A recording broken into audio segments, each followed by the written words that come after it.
Don't understand what's going on here.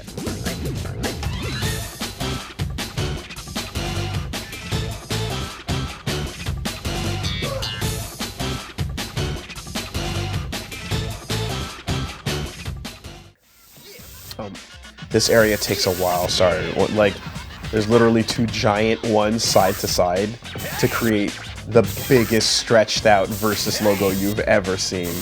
But there's no one here to really shoot you, so it's okay. Oh. But you have to waste so many spray cans tagging the street like that. You're crossing a whole highway, right? That's, what is that? 6 lanes of traffic? 4 lanes of traffic?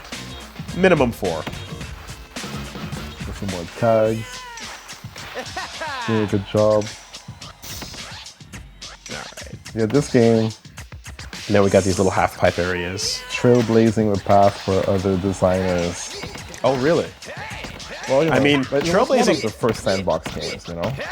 Okay, so sandbox in it isn't, but it doesn't open it up to you right away, right? Like so. I'll say that's accurate. That's Like a accurate. precursor. But like, it has to start off with smaller levels because otherwise people would be overwhelmed. And this is actually a good thing because there, I believe, is a there it is. Yeah.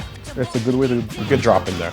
But yeah, so they introduced the concept of these areas to you, and like I said, they open up later. So like, it does, you don't even really know that it's sandbox initially, you know? Yeah, this game was announced as a Tokyo Game Show '99. One of the first ones, I think the first to be made with cell shading, celluloid shading. Was this was It's one of the first. but I don't think this was the definitely first. the one that popped out the most. Yeah, because everyone knows I talk about Slap Happy Rhythm Busters on the PlayStation 1, a 3D fighting game that was actually 2-dimensional and 2.5D. And I'm definitely like always pumping that as like, yo, that was a sick ass early example of cell shading as well, and bust a move and stuff like that, you know. But yeah, this game absolutely crushed it with the cell shading though, for sure. Jump around now, everybody jump around.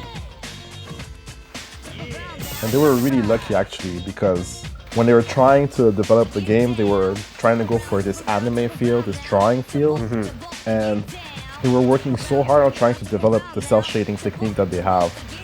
But they were so lucky because one guy in one of the teams, one of the developed teams at Sega was actually working on this on his own. And they were like, yo dude, this is exactly what we're looking for. Oh, just like for fun. Yeah, he was trying to just Trying do out tech. something new. Okay. And they were like, okay, yeah, this is happening. Oh my god, because like, I don't want to say the game would not have worked without cell shading, but I mean, it's so instrumental to the style, you know? And what they did is basically like they were able to make the outside traits a bit darker to give more of a difference of textures on the inside, and that's how they were able to apply this effect of cell shading on the characters. Okay, They were so super lucky. dude, honestly, exactly like the elements of hip hop we were describing. If you take away the elements of Jet Set Radio, it is no longer what it is, you know? Like the music, the street writing, the skating, the cell shading, the aesthetic, right? You take any of that away, and like, it's not Jet Set Radio. Nope. And they're all the elements in the same way that hip hop has its 4 elements as well. The getting hit by cars, also very important. You can check the map here, yeah, to just see like what's okay, left where to you have to clear. go, Yeah, yeah. exactly. So for the red symbols, but very important. The jank jumps and getting hit by cars, equally important elements of the Jet Set Radio.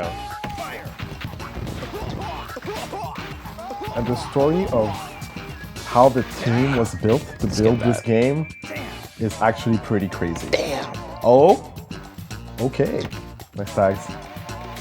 Yeah, if you want to learn about the history of Sega and how this game was born, it's insane the amount of talent that is behind that team.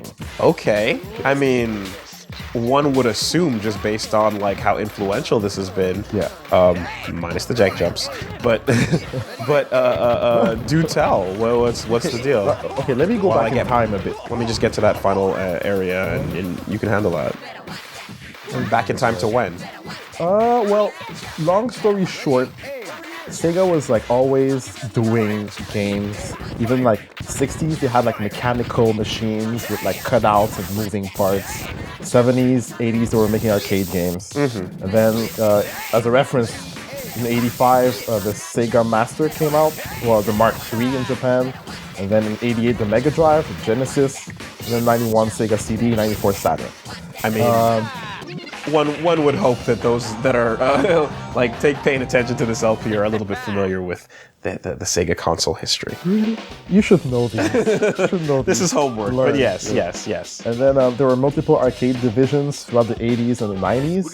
And then the AM teams, I believe, Yes, right? AM2 being one of the fucking gods, the classics that we know with the palm tree logo. Oh, let's listen to this cutscene. Yeah, just hold up. Funky radio.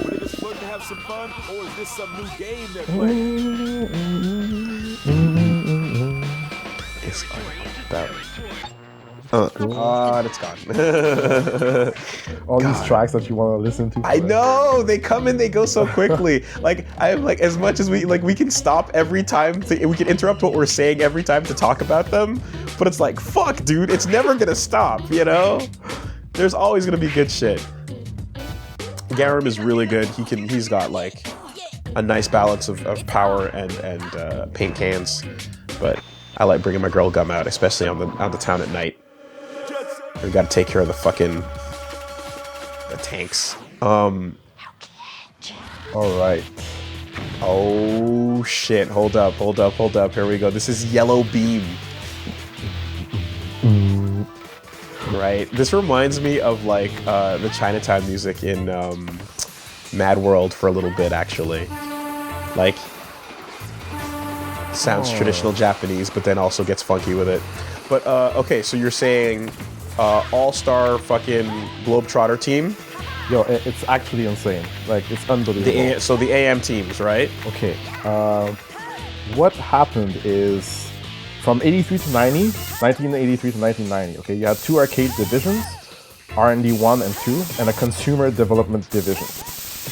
Then in 1990 to 1993, they split up these development divisions to create the AM teams. So R&D 1 and 2 became AM 1 and 2. Right, which is basically Sega Amusement Machine Research and Development Department. Yeah. Okay, Alright. Capcom had a similar setup. Yeah. Okay. So over the years, they added AM3 all the way to AM12, I think. I thought it was. I heard up to 6. It went up to 6. Then there was 7, 8, 9. I couldn't find anything about 10, but there was 11 and 12. So you had all these departments. AM3 through AM5 for arcade development, and then AM6 and 7 are considered SC, which is Sega Consumer Research and Development. Okay. Here come the paratroopers, by the way, literally dropping in from the sky. Thanks, sir. And after Yu Suzuki, I believe, was in charge of AM2, right? That's who was always associated, and that's why we know his name. But they went all the way up to 12. Yeah, except I couldn't find the 10. I don't know what's happening with that one. Well, that's the team that the AM that time forgot. They're still in a basement somewhere working on the sickest Sega console to bring them back into the business that you've ever seen. And one day, when we are all ready, AM10 will unveil the new Sega. Get ready for it. Yeah. Oh my Prepare yourself. Okay, so and the Sonic team was considered to be AM8 or CS3. Sonic Team is one of the AMs. Yes. Okay. So they have the names, but they're actually fitting into the same categorization. Okay. Gotcha. So that was throughout the 90s. And then in 1999, there was also another restructuration, and AM2 and Sonic Team remained the same, and all the other departments were remade from members of the old AM and CS teams.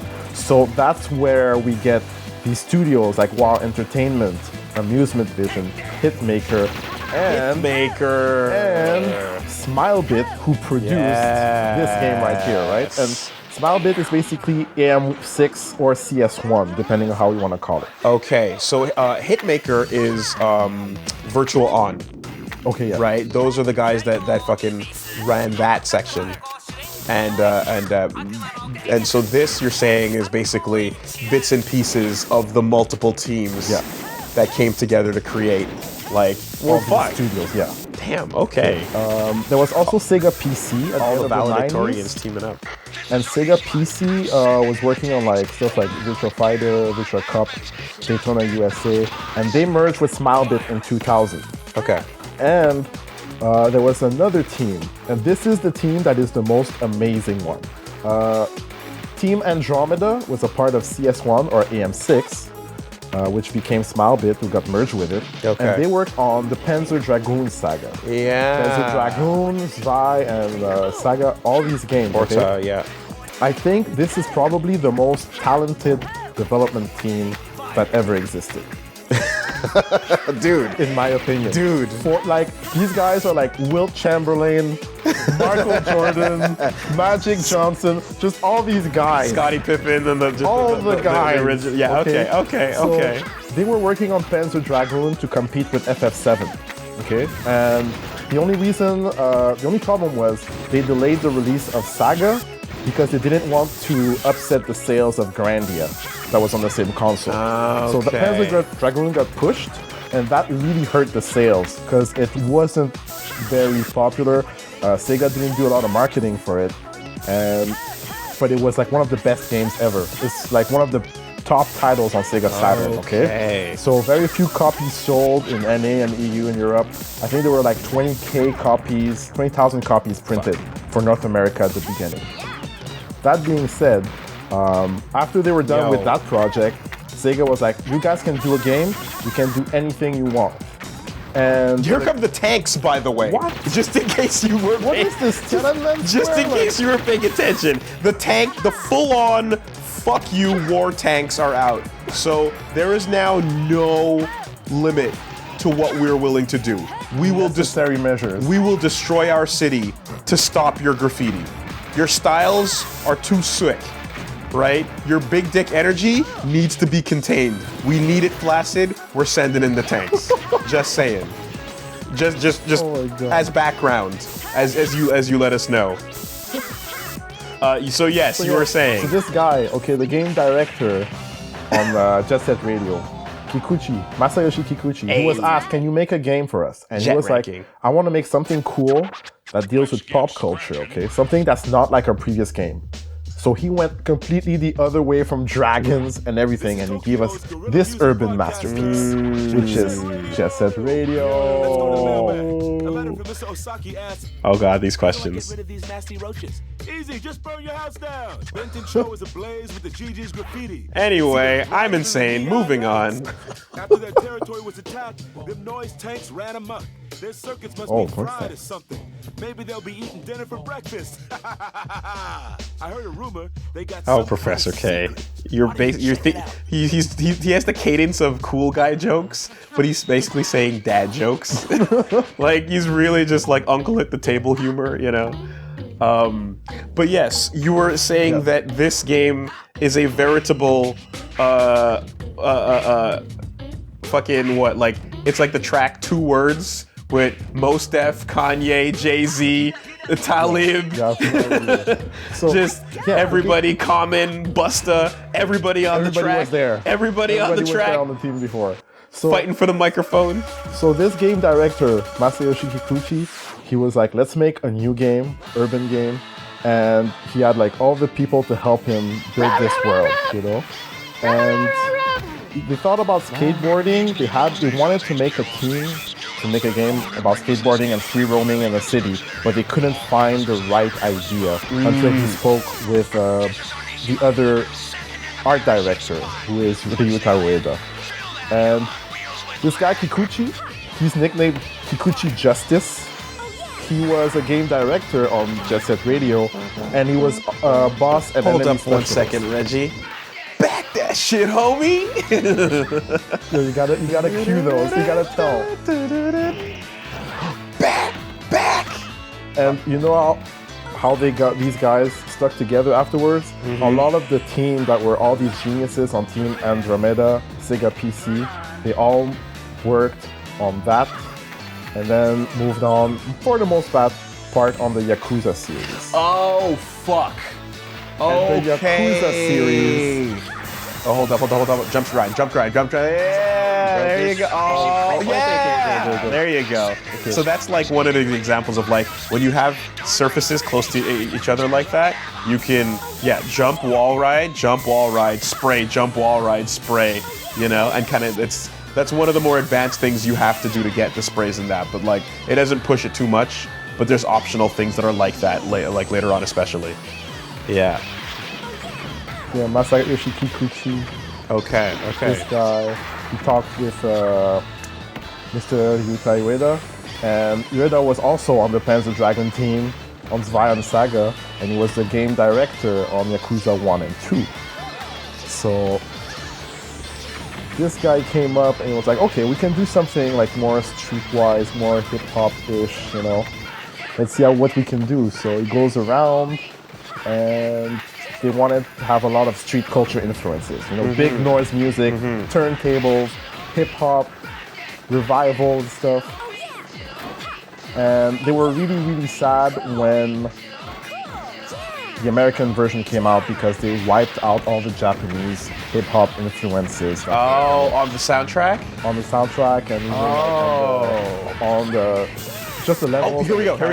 Oh, what is this? Okay, so these helicopters in this area are much more accessible. So I just sprayed one, right? And so they're still shooting the missiles, but if you can fucking get the right angle on them, you can eliminate the problem with your spray paint. So the fact that they're attacking you right now and they're sending in the army is absolutely deserved because you just killed the fucking chopper with your spray paint, Reggie. You jumped over it like Spider-Man. Look at that shit. You are worthy of this force. Wait, you're on fire. Yes, that happens. Don't worry about it. Mew's okay. Right? And you're listening to your cool tunes and everything is okay. And it's fucking just like the fact that they've escalated to ridiculous heights is absolutely deserving because you have managed to kill 2 of their helicopters and I'm going for a 3rd. Right? And as the track says, tune in, turn on, drop out, Timothy Leary. Right? Full on sample influences from way back when. But like that to me is the ultimate, is the fact that it's like this escalation has always been absurd, but then you can still actually kill the fucking helicopters, and it's totally like, oh no, it was worth it to send them in because they were not enough, you know. Anyway, oppressive government, society, commentary, etc. But I didn't realize there were tracks that were cleared out for the music that we got. Yeah, unfortunately. Some tracks didn't make it from the Japanese to the US version, and some tracks were not ported on the HD version from Europe and America as well. Well, I guess like, because none of the tracks are actually like full-on like Japanese hip-hop, right? Like there's no Japanese rapping on the soundtrack, so that, you know, so I guess that's something that they didn't want to put it. They wanted it to still. It was back in an era where they were still being very, very careful about, you know, like isolating people and whatnot. And I guess that's kind of the thought process, was like, if we have music that sounds good but no one understands the lyrics, then they might get scared of that, which is bullshit. Because look at like. Well, they didn't know any better back then. No, they didn't know, but like we all became fucking weeaboos singing Zan Koku Exactly. Waten That's the Shino problem. Yoni That's what they didn't want. Shonen wo Shinji wa ninare. Like, we know! We can do it! We're fucking weebs! But they didn't have faith. They thought we'd be scared by the Nippon. You know, they thought the Moonspeak would scare us away, and so they had to do that, and that kind of bums me out. But the replacement tracks we got, I'm sure, are some of the classics we love. Yeah, man. In consolation, so that Rob Zombie was everything. Oh, we'll go. Oh, whoa. We are still in Tokyo Toe right now, my friend. Might be. I don't think. We're already there. Let's not fucking jump the gun. Okay, we need to get big boys and big girls in America next, but that's a whole other country and culture we're not used to.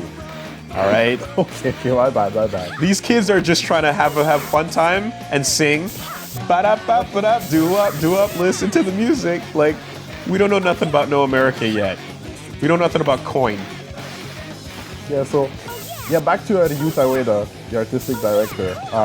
He was really impressed by Parappa the Rapper. Parappa the Rapper! He saw it at like a game show in '96. Yes! And he was like, that was like the first game that I saw that had like pop culture.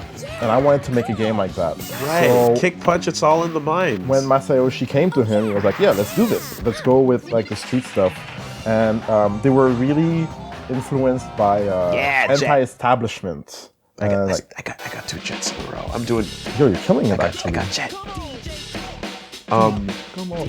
So you're not gonna see it. I'm definitely not. But like, if you do jet ranking on every level, you unlock the poison jam, you unlock the noise tanks, you unlock the last boss, and you unlock the dog. Yes, pots. So, but it's not happening, unfortunately. But Yeah, not today. On the run. And if the GGs go after them, Kogane Cho is there. Kogane. Central Western Tokyo. GG's gotta do it. Good game, good guys. Boom, doom, doom.